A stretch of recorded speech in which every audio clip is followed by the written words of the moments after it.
안녕하십니까, 분석의신입니다. 여러분을 토방에서 머리를 식혀드리고자 준비한 분석입니다. 분석 시작 전에 구독과 좋아요는 큰 힘이 되니 구독과 좋아요 한 번씩 부탁드리겠습니다. 모든 경기를 분석하지는 못하니 꼭 알람 설정해 두시고 긴급하게 올라가는 영상에 대한 분석과 정보 및 결과 예측을 놓치지 마시기 바랍니다. 제가 추천해드리는 조합픽은 영상 하단에 댓글에 기재해 두었습니다. 영상을 다 시청하셨다면 댓글을 확인하여 조합픽을 받아가시기 바랍니다. 첫 번째 경기는 조지아와 스코틀랜드입니다. 조지아는 본선 진출은 좌절이 된 상황입니다. 하지만 플레이오프의 가능성이 있는 상황이라 조별리그에서 전력을 점검하는 의미에서라도 자신들의 전력을 철저하게 내세울 가능성이 높아 보이는 상황입니다. 일단 스코틀랜드의 현재 전력, 특히 수비에 누수가 많은 상황이라서 태국을 8대0으로 이긴 이후에 혈이 뚫린 듯한 공격진이 뭔가를 만들어볼 가능성은 충분할 듯 싶어 보입니다. 스코틀랜드는 로버트슨과 티어니가 모두 빠져버린 엔트리를 구성해야 하는 상황입니다. 친선 경기에서 이두 선수가 없었을 때 1대4로 프랑스에게 대패하는 등 핵심 선수가 없으면 역시 스코틀랜드의 선수비 성향도 너무 쉽게 파회가 되어 버리는 상황입니다. 물론 프랑스와 조지아의 퀄리티를 같게 보기는 어렵지만 스코틀랜드가 고전할 가능성이 없다고 보기는 어려운 셈입니다. 결론을 말씀드리자면 조지아가 승리를 기록해도 이상하지는 않을 듯합니다. 일단 수비 상황에서 역할을 해주어야 하는 두 선수가 없는 상태인데 이 엔트리로 나왔던 경기에서는 크게 부진하는 등 변수가 상당합니다. 조지아도 플레이오프라는 가능성이 있어 100%의 전력으로 나와도 이상하지는 않을 것입니다. 두 번째 경기는 키프로스와 스페인입니다.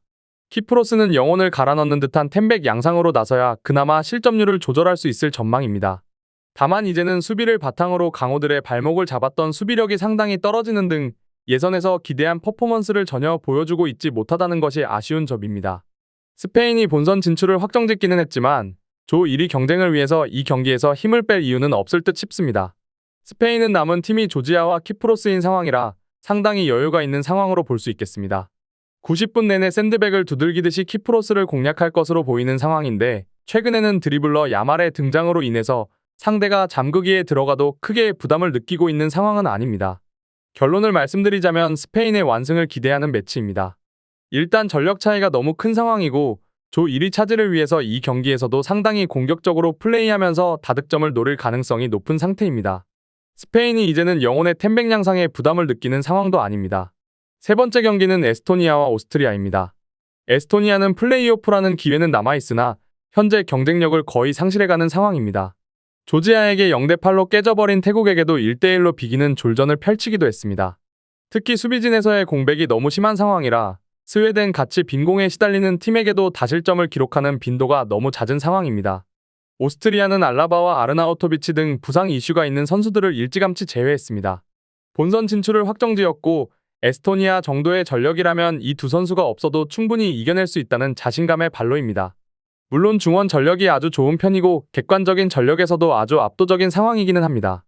벨기에와의 1위 경쟁을 위해서 일단 승리를 차지하는 것을 목표로 두기는 할 것입니다. 결론을 말씀드리자면 오스트리아의 승리를 기대하는 경기입니다. 이미 에스토니아의 현재 전력은 경쟁력을 많이 잃어버린 상황이라고 보는 편이 옳을 것으로 보입니다.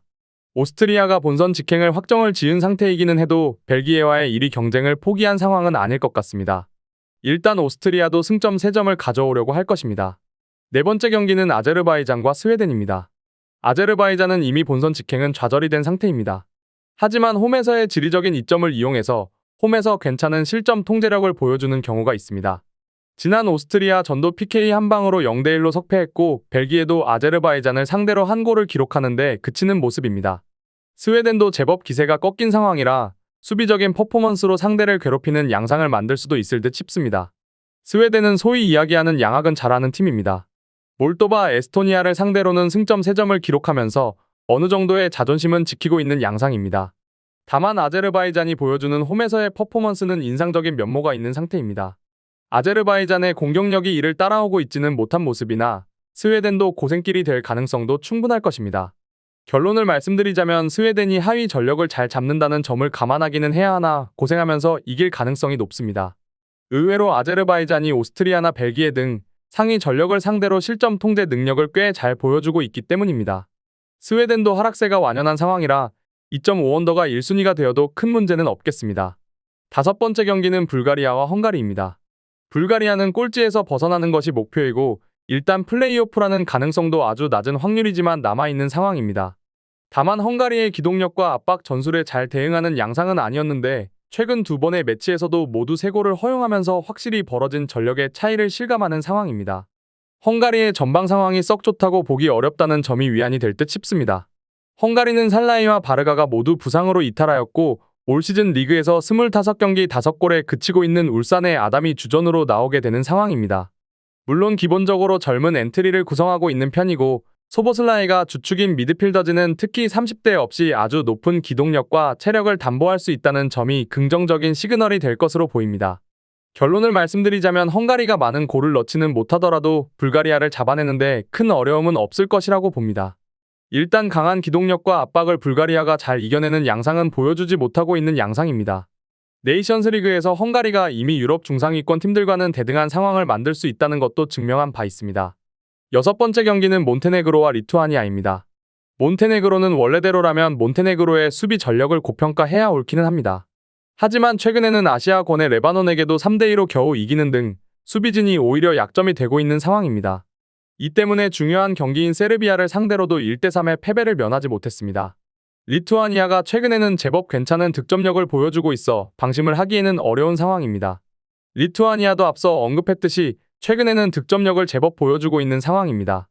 다만 수비진이 전반적으로 경험은 많지만 신체 능력이 특출난 모습은 아니기 때문에 뒷심이 빈말로라도 좋다고 보기는 어려운 것이 사실입니다.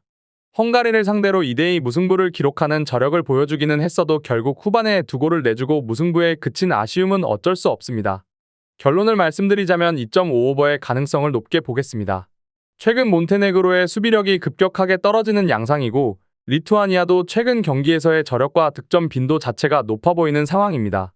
물론 리투아니아를 신뢰하기에는 전반적인 전력이나 뒷심이 약하다고 보는 것이 나을 것 같습니다. 7번째 경기는 슬로바키아와 아이슬란드입니다. 슬로바키아는 하등 올라갈 이유가 없습니다. 복귀를 하고 팀의 전력을 끌어올리는 데 기여했던 함식도 없는 상황이고 애초에 무승부만 기록을 하더라도 유로 본선에 올라갈 수 있는 상황입니다. 슈크리니아르와 로보트카가 있는 중원과 수비 라인은 적어도 제 몫을 할 수 있는 전력입니다. 슬로바키아 입장에서는 수비에 전념하는 것으로 1차적인 목표를 삼을 것 같습니다. 아이슬란드의 희망이 그렇게 많지는 않습니다. 대표팀 복귀를 한 시구르드손의 활약으로 지난 경기에서는 이겼지만 리히텐슈타인이 상대였던 데다가 10월에도 리히텐슈타인을 제외하면 좋은 경기력을 보여준 적은 없었습니다. 이 상태에서 원정길에서 약점을 꽤 드러낸다는 점을 감안하면 아이슬란드가 슬로바키아의 수비적인 성향을 잘 공략하기는 어려울 것으로 보는 편이 나을 싶습니다. 결론을 말씀드리자면 슬로바키아가 크게 움직이려고 들지는 않을 듯합니다. 일단 무승부만 기록하더라도 본선 진출을 확정지을 수 있는 상황이기 때문입니다.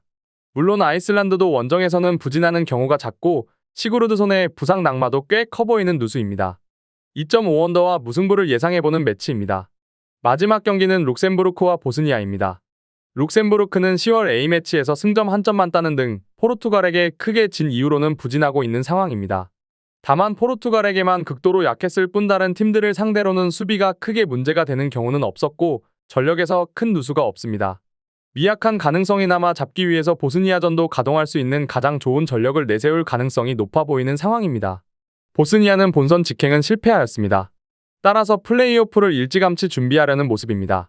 파격적인 엔트리를 구성했는데 그동안 팀의 핵심 노릇을 해주었던 피아니치와 제코가 모두 제외된 엔트리를 구성했습니다.